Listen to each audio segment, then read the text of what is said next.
name is Tzvi Lebetkin, the Rabbi from another planet. Please like, share, and subscribe, and ring the little bell. Ring the little bell so you're notified when new videos drop. So yeah, I said this at the beginning of the other video I recorded today. Somebody recommended that I trust the microphone, that it's going to pick up what I say. I don't need to shout. I do try and keep it under control. I really do try and keep it under control. But I just started this video. This is the second time I'm recording this video. I just started this video with a hi there, but I said it so loudly. The OBS, the software I use for recording this, froze up, and it says maybe you want to consider turning the settings down. No, it's me. It's me that needs to be turned down. I listen. There is no opposition on the genius switch. What can I tell you? This is as quiet as I get. My name is Tzvi Lebetkin. You're Rabbi from another planet. Please like, share, and subscribe. And something that I think we've noticed is that liberal progressives, which is another way of saying social justice warriors, but if you say SJW to a number of people, they go, everything you say is wrong. So I use the word social liberal progressives. They don't really do good at being a human being, right? They don't human being well. One of the things they really don't human being well is humor. They're like, well, I don't understand. And the thing they have no sense of humor about, like zero, none whatsoever, is of course themselves, right? Is of course themselves. They cannot laugh at themselves in any way, shape, or form because they view themselves as the most important people in the entire universe. So we're going to be looking at some of their self-righteous insanity. I have a bit of a chuckle at them. Because I think that's what we need to do, right? I think that's the right thing to do in this circumstance, to take the piss out of them. Why? Because they're truly evil. They're truly evil. I have nothing good about them whatsoever, and they hate it. So it's a nice convergence of annoyance for these awful people. Before we get into it, can you hit the like button? That'd be great. Can you hit the share button? That'd be fantastic. You definitely share it because it's gonna make them crazy. It's gonna make them absolutely crazy. Like, share, subscribe. Hit the subscribe button. YouTube must be busy doing other things. They haven't noticed me for a couple of days. Oh no, that's not true. They took a couple of subscribers off yesterday. I take it back. I actually, who knows how many? Like, maybe my subscriptions go up like 10, 15 a day, and they take off 12, right? Like, I don't know. I often wonder how my channel would be doing if the algorithm had a level playing field. Pretty good, I think. But listen, I'm very grateful. I'm very grateful for the platform they give me, and for like the 3,000 odd subscribers again. So like, share, subscribe. If you subscribe, make sure you're still subscribed. If you want to be super nice, super fan, dabby, double, dozy nice, go check this out. Go check out my Indiegogo right over here. 2 awesome graphic novels. We've got biblical Bible stories, so atheist creators, Rationers and Rogues, 220 pages long, kind of like early Vertigo book. We got the Imperium, a love letter to Telefancy in the 1960s. This is 105 pages long, and I realised that I haven't written those extra 5 pages for the artist Dominic Rancho yet. I got to do that today, right? When you realise a really important job, because I thought these were ready to print, right? I thought, I'm ready to go. I totally forgot. Totally. So I got to do that today. I think we're going to do look at a lot more stuff in the swinging 60s London. We're going to have Thunderbirds in there. We're going to have Doctor Who dropping acid in Hyde Park because why wouldn't you have that? So yeah, we got the Imperium and we have biblical. You get both, of course. You get a bunch of extras, or you can get the extras on their own. We have a wonderful pin-up by Imperium artist Dominic Rancho called Noble Savages. No, here it is right now. Noble Savages, Raquel Welch, and the lovely Leela. The Time Machine from The Time Machine. And K9, why are they together? Why not? Like, does anybody want to complain? No, this is right. They'll all be together. So this is going to be a pin-up. We hit $8,000, which is when I'm cutting off the campaign because I got the next one to start. When we hit $8,000, it's going to be a A2 poster. That's 18 by 22. It's a big size. Then we got the postcards for the male gaze. But I just want, I know you shouldn't like cavil over your work so much because it's not good. But I love the type font I use for the male gaze. It's got that like late 70s, early 80s grubby British porn mag kind of feel to it, which is kind of the vibe I wanted. So for the male gaze, keeping the British end up, a nice James Bondy one. We have Party Like It's 1999. We have Don't Even Think It's Citizen. We have No Hanky Panky in the TARDIS. Oh, I think there might be. We have Unsensing Strong Emotions Captain, and of course, we have the fan favorite, one of my favorites, because it's so good. It's so unbelievably good. We have The Force is Female. It's going to come over. There you go. Force is Female. Then we get a bunch of posters. Everybody's going to get this one for free. Right now, it's an add-on, right? A2 poster, a Bohemian Time of Faith, $8,000. You get it. Everyone's get it. Why not be? And that's what I like about this stuff. You got this Capaldi one, The Eyes Have It. We have a Bohemian, no, not Bohemian, that's a Great Balls of Fire. And finally, we have Forever Young, for everyone. Truly beautiful poster. We worked a long time with this one. Sarah Jane Smith and the Fourth Doctor just travelling in the TARDIS together, growing old with, oh, there it comes now, old with one another. Just such a beautiful idea. I think it deserved a poster, and I do like this. I do like this a lot. Forever Young. Maybe I should send one to Tom Baker and maybe get him to sign it. Wouldn't that be awesome? I think maybe he'll like it. I hope. Yeah, who knows? Who knows or dares to dream? But you know who doesn't like stuff? Social justice warriors, liberal progressive. So let's start over here. We've started with Doctor Who. We'll continue with a bit of Doctor Who, action. With this series of tweets by Barnaby Edwards. Barnaby Edwards, famous Dalek operator. Not sure he's still a Dalek operator, right? He used to have a column at the back of Doctor Who magazine when it was actually still quite good. With it was called The Watcher, I think. But one issue of it, he threaded in an anagram saying the BBC are massive. A word for female genitalia, rhymes with bunt, begins with C. Work it out for yourself. But it was like an anagram, and they noticed it, and he was off that, and I think he stopped being a Dalek operator shortly thereafter. He got himself in a lot of trouble, right? So he's super woke. He's super woke. As what a shock. So he saw this, and it oh, where'd it go? That's better. He saw this, and it's just hilarious. It's I thought it was impossible to despise the Daily Mail more than I already did. Listen, mate. It's not good to moralize our political differences. It's a very bad idea to moralize our political difference, because if you live in a bizarre reality where you think you're morally superior because you have a political outlook, you're crazy. You're absolutely crazy. And you're probably one of the people destroying the world, right? It's not good. So the Daily Mail, and then this comes along. So what is this? This they hate so much. It's the Daily Mail taking the piss out of them, right royally, right? So the Beano's fatty has been renamed Freddy to avoid offense. So the Mail has had a Bat Street Kids, the Woke Street Kids. So basically, it's just taking the piss out of the people like Barnaby Edwards. Like what's good? They're looking for. Okay, so it starts off. They're looking for Smithy's escaped rat, and the teacher's like, "What's going on here?" So, we're taking a knee for BLM.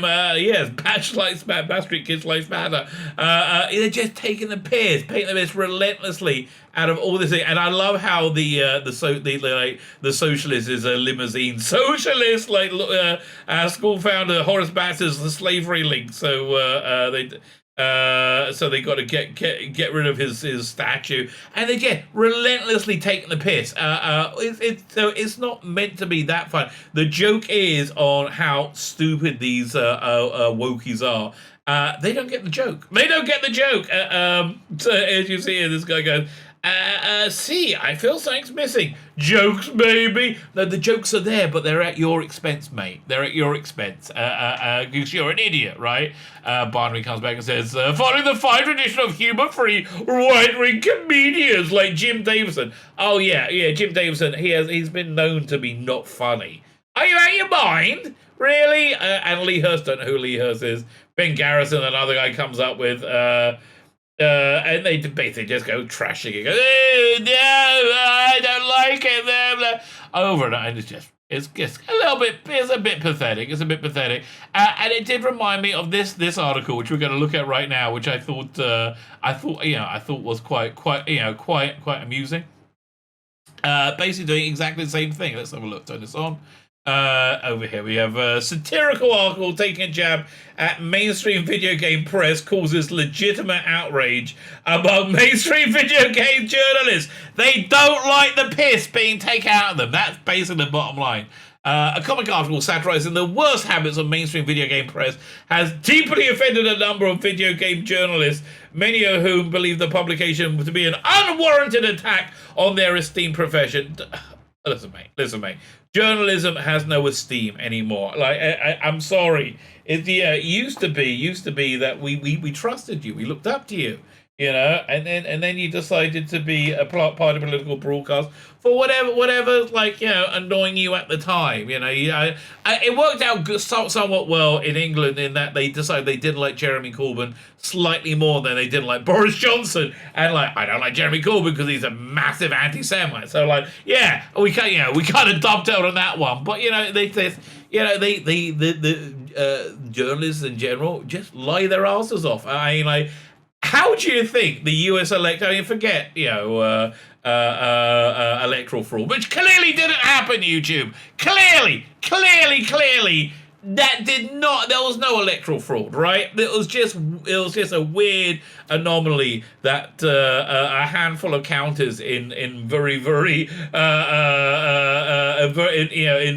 important swing states performed totally differently than the whole rest of America.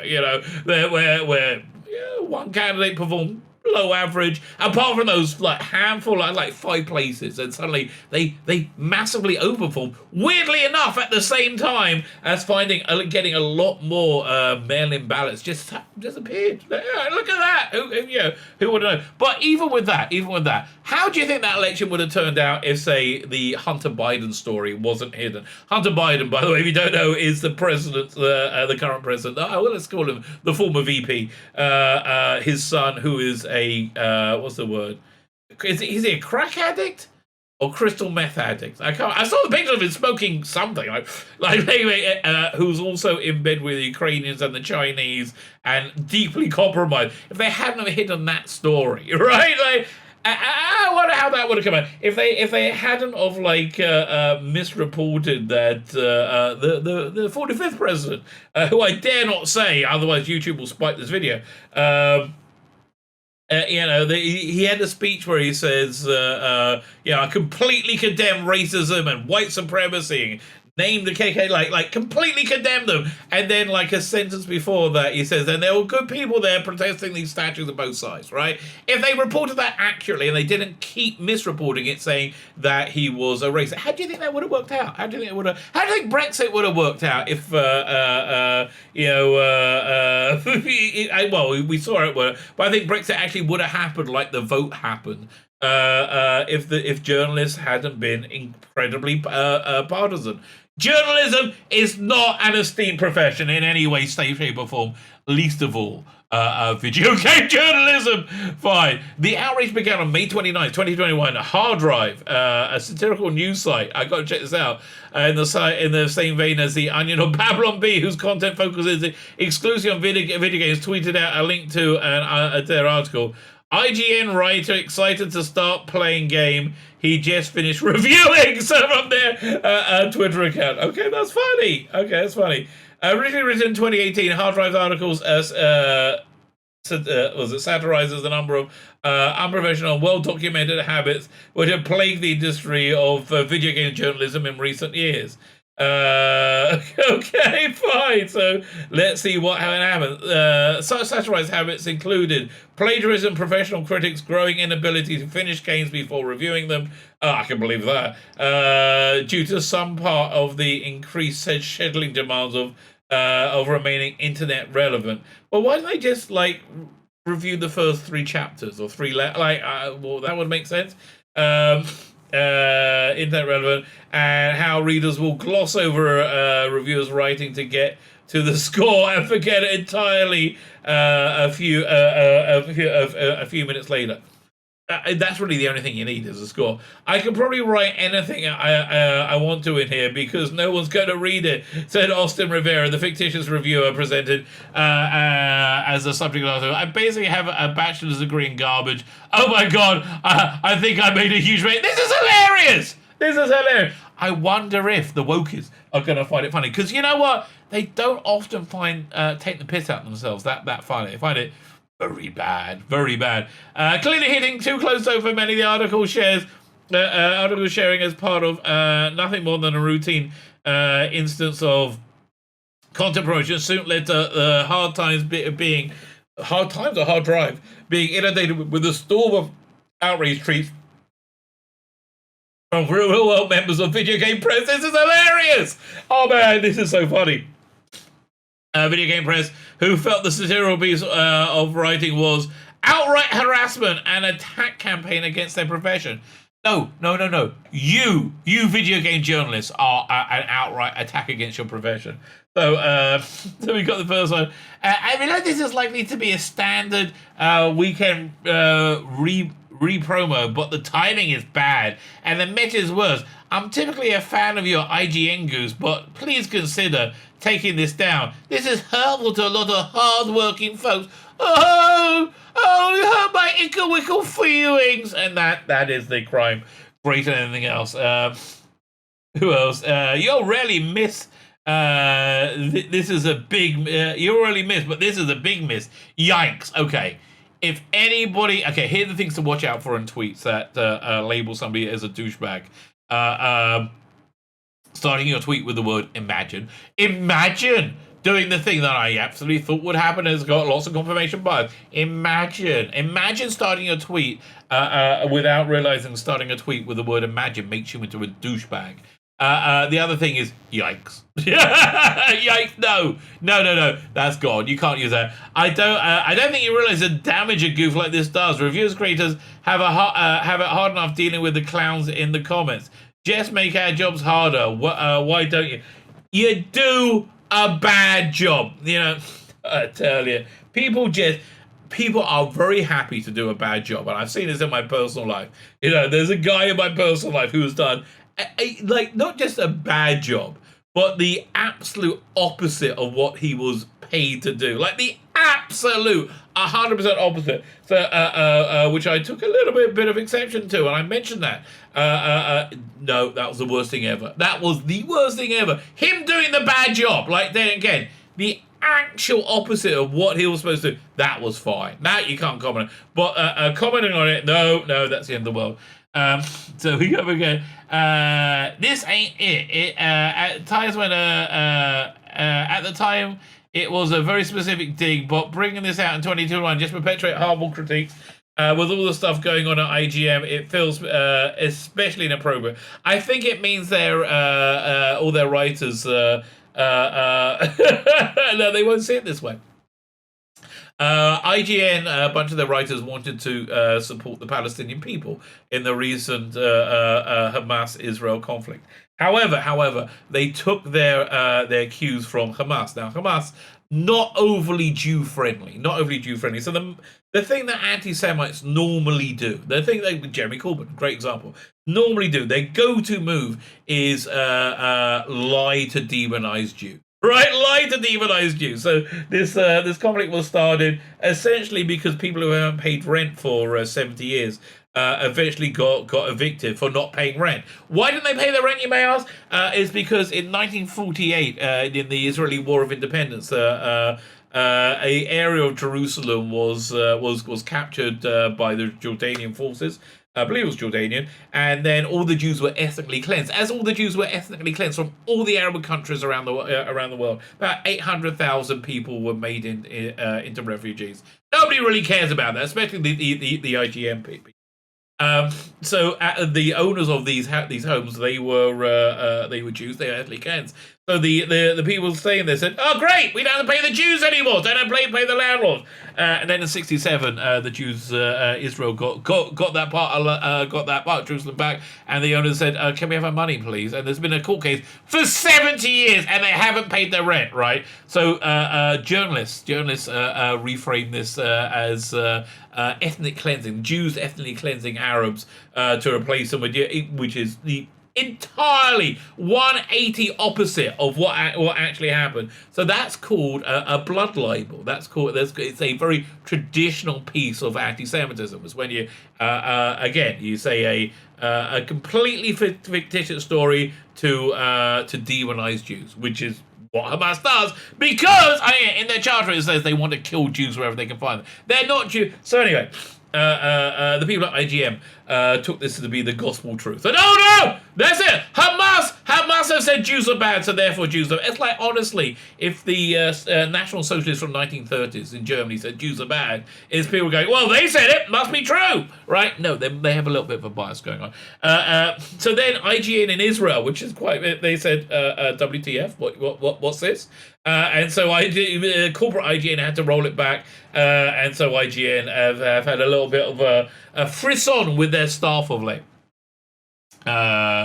If gay journalism ceased to exist tomorrow, three things would happen. A number of new studios would fall, a number of paid influence campaigns would rise, the cost of making games would increase due to the need to significantly larger ad spend, or maybe trustworthy journalistic sources will emerge instead. Who knows? But I think that's the thing that they really don't want to happen.